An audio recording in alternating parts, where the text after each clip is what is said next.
Hi అండి, అందరికీ నమస్తే. Welcome to my channel. ఈరోజు చూస్తున్నారు కదా, ఇవి బుడంకాయలండి. కొంతమందికి ఇంకా బుడంకాయలు అనేటివి కూడా తెలీదు. చూస్తున్నారు కదా, ఇవి మన దోసకాయ లాగానే ఉంటాయి. మంచిగా టమాటా వేసుకొని వండుకుంటే చాలా బాగుంటుంది. ఇంకా ఉల్లాకు కూడా వేసుకుందాం. ముందుగా వీటిలలో గింజలు ఇట్లా స్పూన్ సహాయంతో తీసేసుకోవాలి.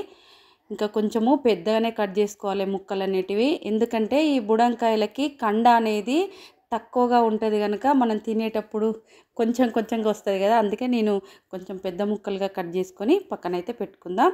ఇప్పుడు స్టవ్ మీద ప్యాన్ పెట్టేసుకొని ఆయిల్ కూడా వేసుకొని ఆవాలు, జీలకర్ర ఇవన్నీ వేసుకుందాం.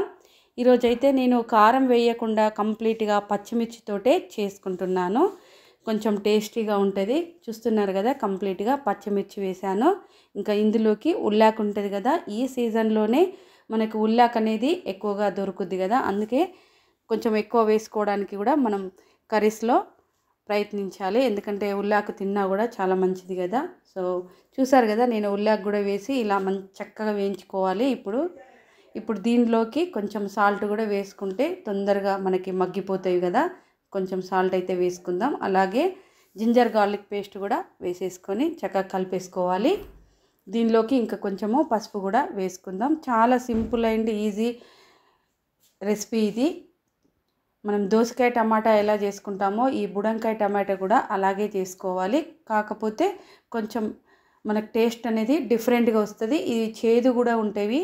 ఇంకా చేదులు చూసుకొని కట్ చేసుకోవాలి. చూసారు కదా, మంచిగా చక్కగా ఆయిల్లో వేసుకొని 1-2 నిమిషాల పాటు ఇలా మగ్గనిచ్చుకోవాలి.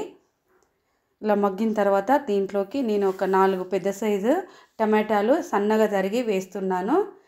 ఈ శాంతంగా ఇలాగే బుడంకాయలు వండుకుంటే ఇంకా వాటికి కండ ఉండదు, కర్రీ అనేది ఏర్పడదు. అందుకే టమాటా వేసుకుంటే బాగుంటుంది. ఇలా టమాటా వేసుకొని నేను ఆవిరి మీద వండుతున్నాను. ఎందుకంటే ఈ వాటర్ అనేది కిందికి వెళ్ళి మంచిగా మనకు కూర అనేది మంచిగా తయారైద్ది. చూస్తున్నారు కదా, ఇలా కర్రీని అయితే చక్కగా కలుపుకోవాలి. అప్పుడప్పుడు కలుపుకుంటూ ఇలా వాటర్ పెట్టుకుంటూ వండుకోవాలి. ఎందుకంటే మాడిపోయిద్ది కదా, చూసుకుంటూ వండుకోవాలి.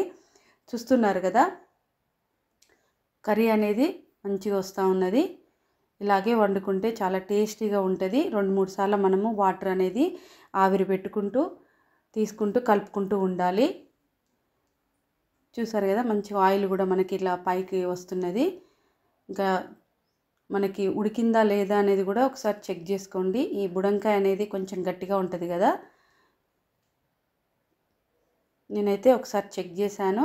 మళ్ళీ ఒకసారి అయితే ఆవిరి పెట్టి ఇంకొక 2-3 నిమిషాలు అయితే పెట్టుకుంటే మనకు కర్రీ అనేది ఇంకా ఉడికిపోతుంది. ఇలా ఆవిరి పెట్టుకుంటే టేస్ట్ కూడా చాలా బాగుంటుంది.